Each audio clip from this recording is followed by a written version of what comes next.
ప్రస్తుతం మనం నైమిషారణ్యంలో ఉన్నాం. భాగవతాన్ని రచించిన వాల్మీకి ఈ ప్రాంతంలోంచే నివసించి భాగవతాన్ని రచించాడు అనేది ఇక్కడి ప్రాంత కథనం చెప్తుంది. మనం ప్రస్తుతం నైమిషారణ్యంలో ఉన్నాం.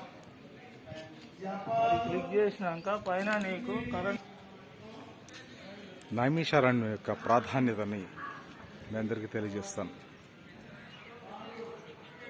ఇది లక్నో నుంచి 100 కిలోమీటర్ల దూరంలో ఉన్నటువంటి ఈ ప్రాంతం.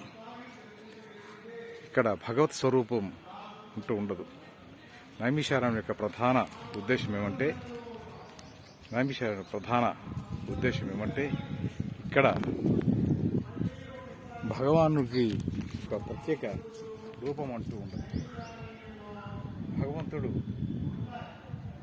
ఈ అటవీ ప్రాంతంలో ఉన్నటువంటి వనరూప జనార్దన, వనరూపంలో ఉన్నటువంటి జనార్దనుడు ఈ నైమిషారణ్యంలో ఉన్నాడు.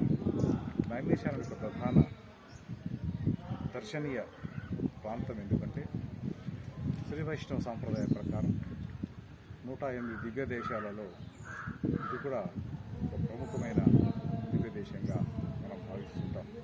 ఈ నైమిషారణ్యంలో అనేక మంది దేవతలు వచ్చి ఇక్కడ పూజలు చేస్తారు, ప్రసన్నం చేసుకుంటారు అని ఉంటుంది.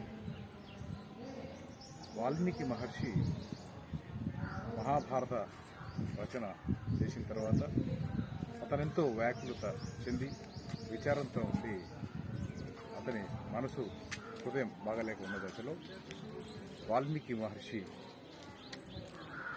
చింతలో ఉన్న సందర్భంలో నారద మహర్షి వచ్చి, నువ్వు మహాభారతంలో అనేక యుద్ధాలు, విశేషాలు, హింసలు రాశావు, నీకు ఎటువంటి ఆనందం కలగలేదు, నీకు మనసు ప్రశాంతంగా ఉండాలి ఉంటే నువ్వు భాగవతం రాయి, భాగవతంలో అనేక భగవంతుని గురించి, హరి గురించి ప్రజలకు తెలుస్తుంది అని చెప్పడంతో భాగవతం రచించిన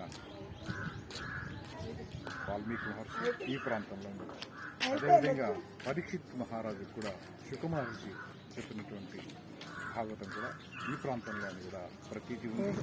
వారం రోజులలోనే